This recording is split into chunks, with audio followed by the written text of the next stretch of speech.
All right. So let's start by saying good morning. Good morning. All right. So first question. We're gonna start with basic. So where were you born and when? I was born in Akron, Ohio, and I'm a little bit over 50. I was born in 1967. Okay. Yeah. All right. Cool. Did you grow up in Akron? Yeah, I grew up in Akron until I was in third grade, and then I moved to Greene, where I ultimately ended up graduating and where I currently live now. So my uncle was a builder, started building out in Greene, told my mom and dad, hey, this area is going to end up getting really big. It's between Akron and Canton. It's right by the Akron-Canton airport. Be good investment. So he basically gave them land and said, I'll build you a house for $30,000.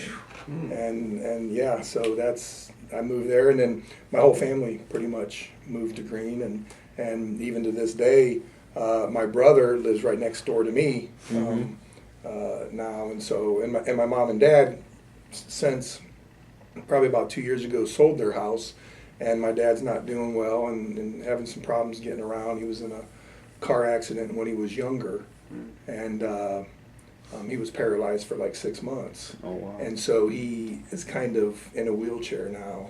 And so we moved them just a couple houses up from my brother and I. Oh wow. Yeah, Cool. so yeah. So everybody's in the same area. Yeah, everybody's in the same area, and since my dad was in that accident, I pretty much wasn't allowed to drive till I was 18, and that's kind of what my kids' rules are too. We have, 5 children, and so my oldest 2 boys, my oldest is a senior, and he started driving about a year or so ago. Wow. Yeah. So how far is Greene from Canton? Greene is probably about 17 minutes. Oh, so it's not too far. Yeah, it's not too far at all. Cool. So how old are all your kids? We have 5 children. The oldest 4 are boys, and so my oldest is a senior, Colin, and he runs track and plays football. He's kind of a long jumper. Connor's my second oldest. He's a sophomore. He does a little bit of track as well. He's a pretty good pole vaulter. He made the regional meet as a freshman in the pole vault last year, went 12.6. He's had a couple meets this year, went 13.6 already. And I had him starting to high jump, so he's doing a little bit of high jump and doing pretty well there too. Caden's my third oldest. He's in 7th grade, so he's my this is actually his first year of track. I went to a track meet last night to watch him compete, but he's kind of a jumper too, like I was, and his older brothers. He's a long jumper, went about 16.6 is his best this year. High jump 5.2 is his best this year so far, and then he actually set the 7th grade pole vault record at 9 feet about 2 weeks ago. So he had pretty good jumps last night at 9.6, but he wants to beat his brother Connor's record. His brother has the 8th grade record at 12.6 or 10.6, and Caden wants to beat that. And then Caleb, he's in 5th grade. He does a little bit of soccer and some different things, and he'll probably end up pole vaulting, down the road doing that as well. And then Kaylee, who's in 1st grade, she's our daughter, youngest of 5, and she does some gymnastics, and she will probably end up being probably better than all of her brothers, hopefully. Oh, yeah. Because she watches and she knows what they do, and she wants to try to be better than them. So has it been a natural process of them going into sports, or were there some inspiration into it? Yeah, no, it's been a natural process for me. My wife Bonnie, she was a track and field athlete. She was a gymnast and a track and field athlete. Actually, she was a state champion in the 800 meters, and a state runner up in the mile. And so she'd always been in it. I met her at Ohio University when she was competing there. That's where she competed. Her father was also a very good football player, played at Ohio University, was all MAC in football, and he was a college coach for a while too. And her brother was a very good baseball player at East Carolina. Now he, like I told you, he lives in Dayton.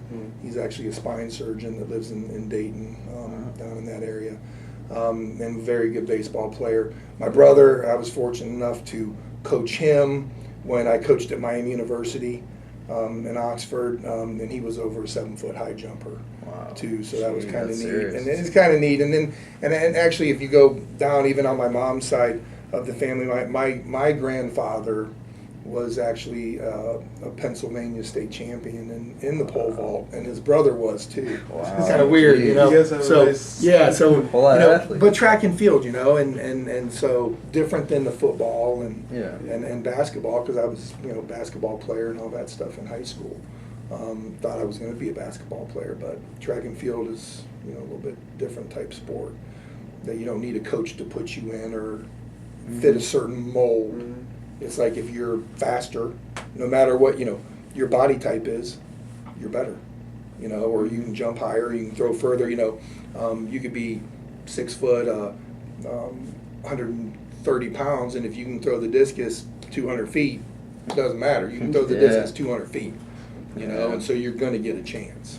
Yeah, that's pretty cool. Yeah. So, where'd you go to college?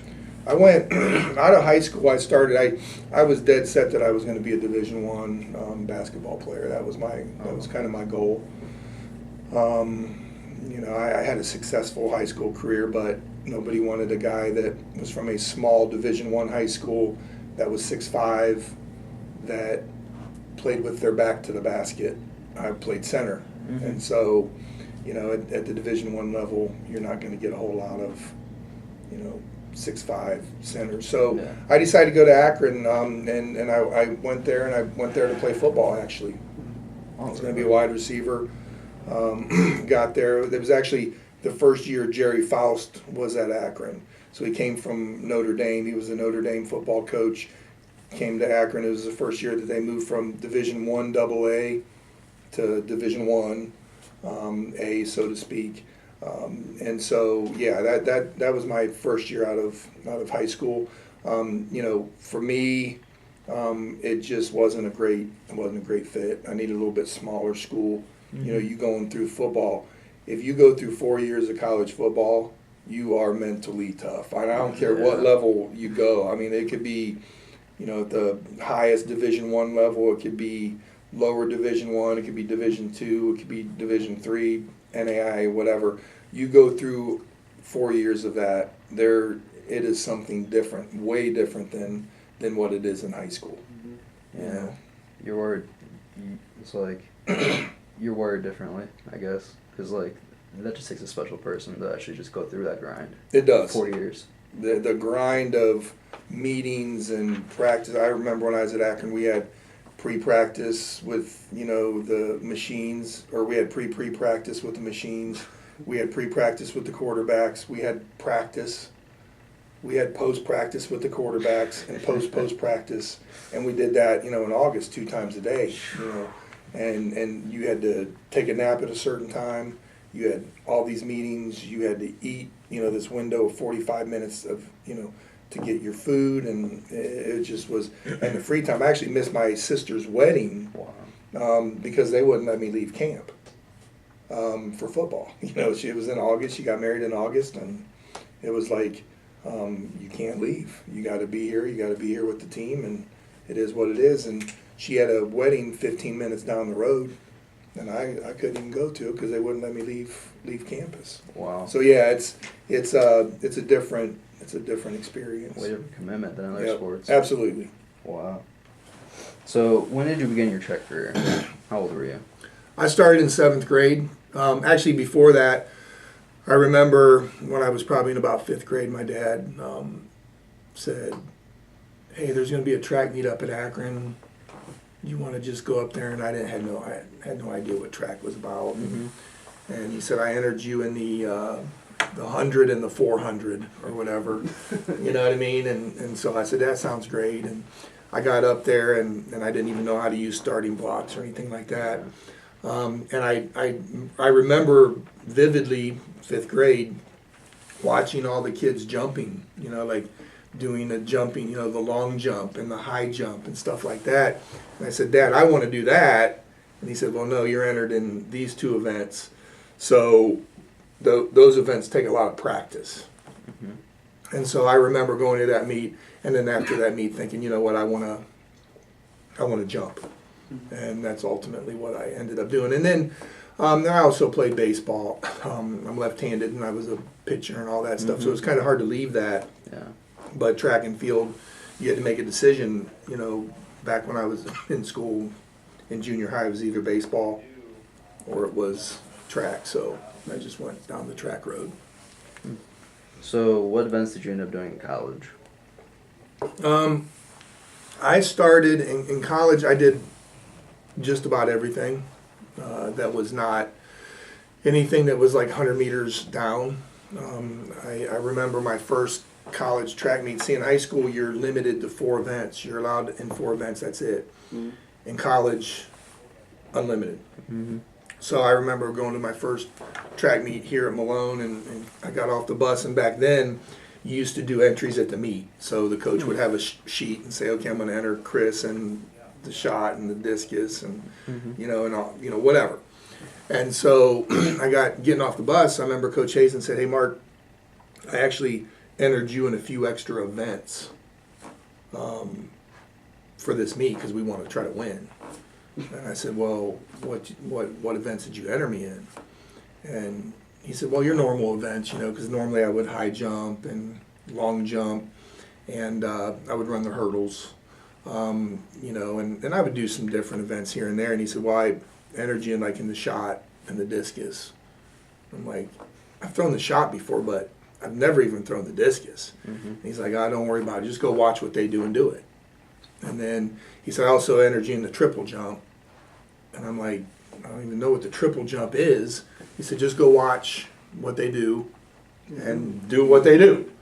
And also I entered you in the pole vault and a few other events. So anyways, ultimately what ended up happening, he put me in every single field event, including the javelin, which I'd never thrown before either. And then also like the 100 meters and the 110 hurdles and the 4x1. So I did 10 events that first conference meet in college. Now before that, in high school, I was primarily a high jumper and long jumper and hurdler. That's pretty much what I did. So you said Coach Hazen? Coach Hazen, yeah, he was our track coach back then. Wow. He was the men's cross country and track coach. So that he just came here with you, or no? He's been here for 52 years. Oh wow. Yeah, 52 years. So he's been here for a long time, and so he's now the distance coach, cross country coach. But back then he was the head men's cross country and track coach. Yeah. So what is the competitive difference in high school and college? For me, it really wasn't. There wasn't much of a difference. It was. The competition's better, and sometimes depending on what meet it was. Our conference meet back when I was in college was not a very good conference meet. Actually, my high school conference meet was more competitive than my college conference meet. Yeah, right? Really. I mean, seriously. And so I couldn't, place in our conference meet in the shot put when I was in high school, but, finished 7th place, in the shot put when I was in college. So, for me, the transition wasn't huge. For some kids, I feel that it's very, and I have a theory on it, but, and this isn't necessarily for field events, but for runners, you have dual meets and then, say, invitationals on the weekend. And even though you're in a dual meet, you're not necessarily running as fast as you can, but you're trying to win, you're trying to help your team and all that stuff. And so you get all this work in, even though it's not 100%, high quality stuff, you're getting work in to help prepare you for the end of the season. Mm-hmm. And I feel that a lot of kids lose sight of that. That's what they did in high school. And they didn't come out their first meet running, their personal best. And so throughout the year, they progressed, and then they got to their conference meet and district, regionals, and state, and got hopefully a little bit faster. In college, it's different. You've got to be on your game, ready to come out from the first meet. And so some kids aren't used to losing. And that takes a major mental toll on them. It really, really does. Field events, not as much. Field events for the men, big difference is, going from 1.6K to 2K in the discus. You might have a guy that's a 200-foot thrower in the discus with a 1.6 in high school, and then you get to the 2K, you never know what you're going to get. Same thing with the hurdles. The guys go from 39 inches in the high school hurdles, the high hurdles, to 42.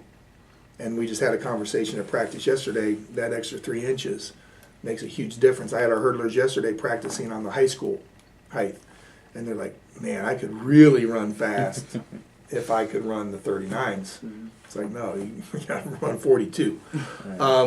So a lot of kids have different things. I had a kid, young man, when I coached at Miami University. He was the best. He was a state champion in cross country. He got to Miami, and he was used to winning every single workout. He'd never been beat in a workout, from his freshman year all the way to his senior year. And he got there, and if we did something, he was more of a longer distance runner. If we did something that was a little faster, we had some pretty good 800-meter runners that they're going to beat him because they're faster than him. Mm-hmm. And he really struggled with that fact that he did not win everything. So that's probably the biggest difference that I would say. I know I've noticed that because for me in high school, I would be destroying everybody, dual meets, invitationals, I'd be just steamrolling everybody. Then I get to college and whole different ball game. Absolutely. The same. It's like even Duke Taylor, who was our national champion, Malone's only national champion in the event. I remember I think it was his junior or senior year. He got to the regional meet, and his first 2 throws were fouls, and so he just stood there and did a standing throw.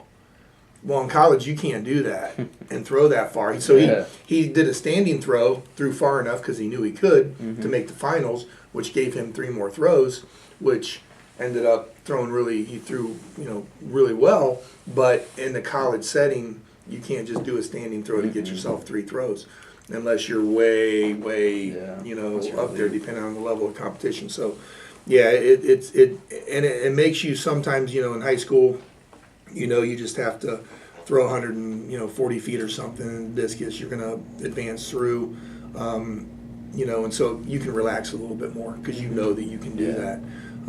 But then all of a sudden, if your requirement is you have to throw 160 within 3 throws, then now it's just kind of stepped up a little bit. So it makes it more difficult. So back to your college career. Yep. Did you always compete at Malone? Or were you a transfer from Akron? Were you there first? I always competed at Malone. So after that first semester at Akron, I said that this isn't for me. I need to look at a school. I actually was looking to go play basketball and maybe run track. Okay. So I got here to Malone January. The first day classes started was my visit, when I took a visit. So second semester in January when classes started, that was the day I visited. And that was my freshman year. And then within the end of the day, I applied and been accepted. And I ended up starting classes the next day, quite frankly. Mm-hmm. So I ended up doing all my, athletic career here at Malone. So how'd you find Malone? My grandfather was a Baptist minister, and he kept telling me to look at Malone, and Malone was probably the last place that I wanted to look at because I'd gone to church on Wednesday night and choir practice on Friday and church on Sunday morning and Sunday night, and that's the last thing I wanted to do was to go to a school where I had to go to chapel and do all that stuff. And so also my one of our coaches, Coach Schreiber, who ended up coaching us here at Malone in the pole vault, he had connections with Malone. He lived just right down the street off of Harvard. And so actually Schreiber Elementary School here in Canton is named after his mom. Oh, wow. So he has a lot of ties here. Still just a great guy. And so he had a big influence in that too. Did you have any relationships with the football players that were here at the time? Interesting question. My senior year, my 5th year of college, was the last year that we didn't have football. Mm-hmm. So when I graduated, after I graduated the next year is when they started the football program. Yeah. So Wow. so I didn't, because we didn't have football players, but I had teammates that ended up going out for the football team that first year, and I probably would have played that my last year if they would have started a year sooner. I'm sure I would have played. Mm-hmm. That's cool. So, what were your best and worst events? My best event, probably the high jump. I was a state runner-up in Division I in the high jump. I made the state meet in the hurdles, but didn't advance to the final. Probably decathlon-wise, because I was mainly, a decathlete in college. Did lots of other events, but decathlon, 100 meters was one of my better events. I tell kids jokingly, I never, in a 100-meter race, probably about 12 decathlons. I never got beat in the 100 meters. So I ran sub 11, which is pretty, solid time. So those are probably my best events. And hurdle wise, I could score some points, in the hurdles and was a good hurdler. So decathlon wise, I would get about 850 points in the high jump, about 850 points in the long jump, and about 850 points in the hurdles. So they were all kind of Consistent. equal. So those were my three best events. Best throwing event was probably the javelin. I could throw the jab pretty good. Do the shot put. 46-10 and 3/4 was my best college shot put. And discus I was on and off. I could throw anywhere from 100 feet to 137 feet was my best. Worst event, easy by far. That was my decathlon in the decathlon I had to run the 1500, just a little bit short of a mile. I think my first 2 years I was defeated in it. I didn't beat anybody in the 1500. I was more fast twitch, jumping, explosion. Hated the run, still hate it. All my kids, my especially my second and third oldest boys, they can run, but they don't like to. I 100% agree. Yeah. With that. I hate running. So, what was your favorite one? Favorite event.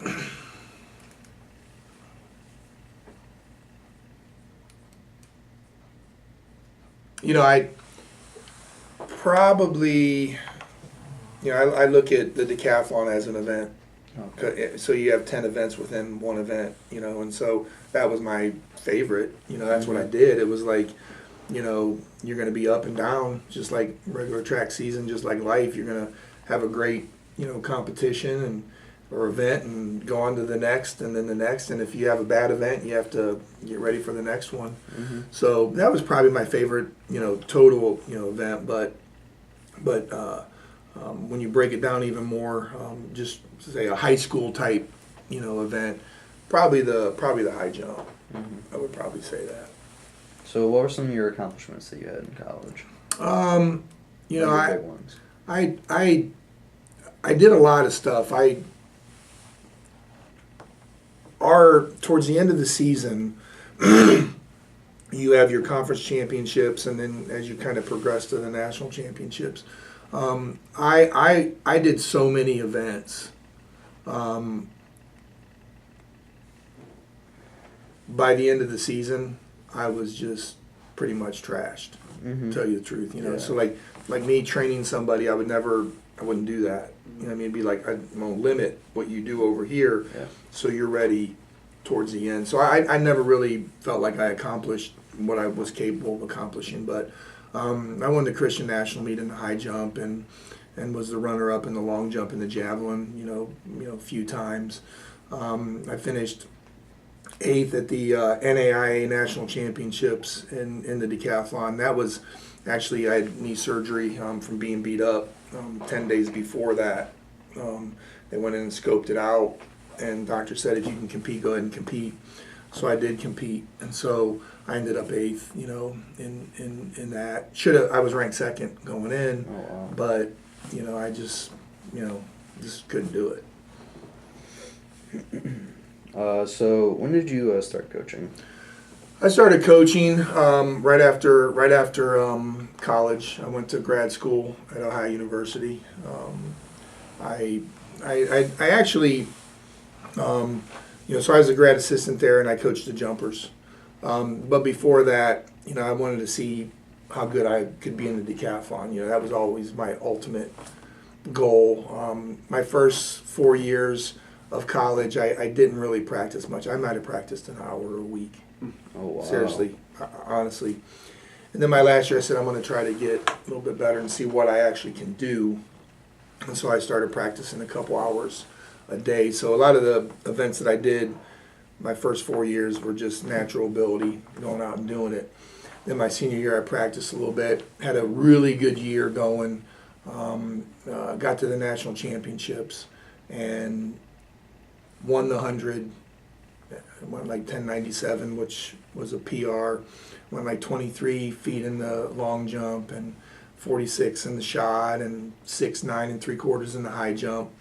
And the 400, I don't know, 54 or something like that, which wasn't very good.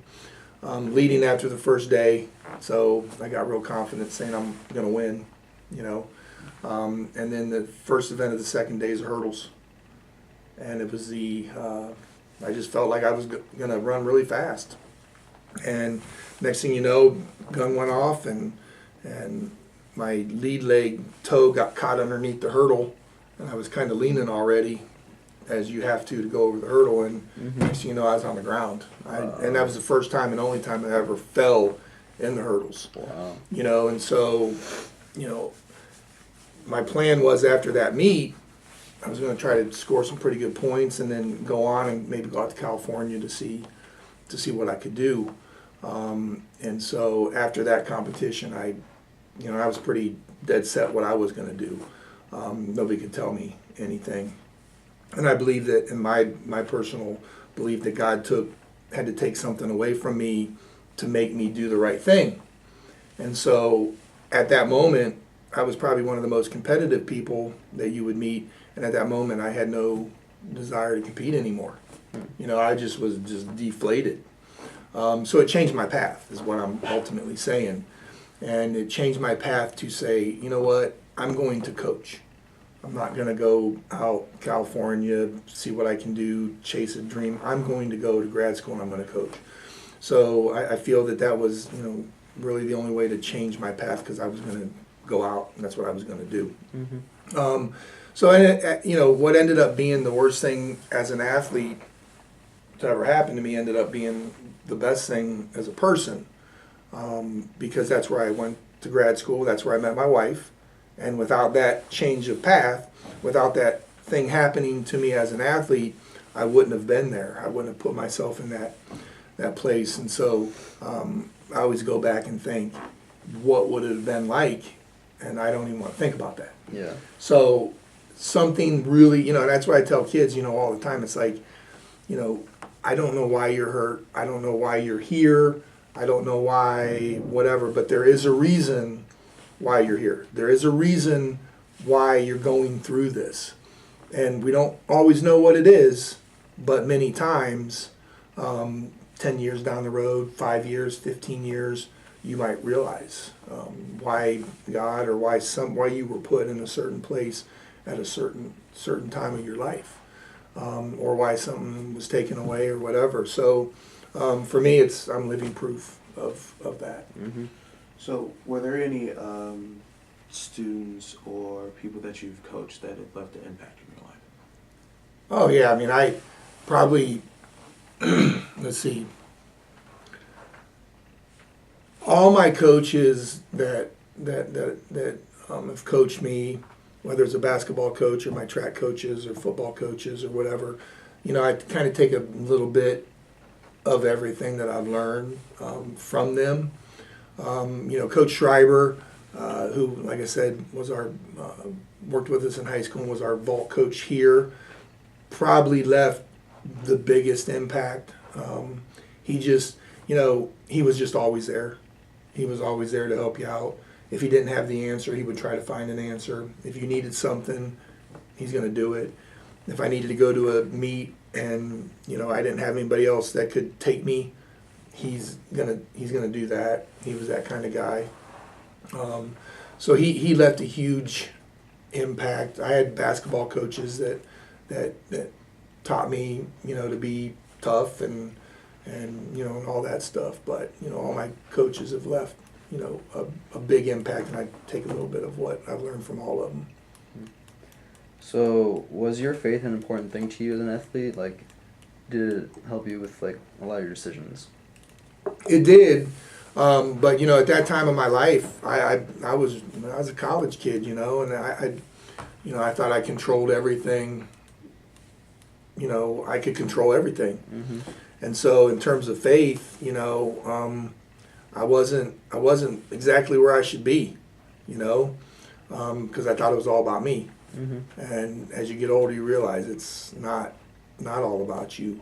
So yeah, it played a big part of it, but it didn't play the part that it could have, in my opinion. I think I could have made a bigger impact and a bigger difference on my teammates and people that I competed against if I wasn't so, I don't use the word self-centered, but that's probably what it is.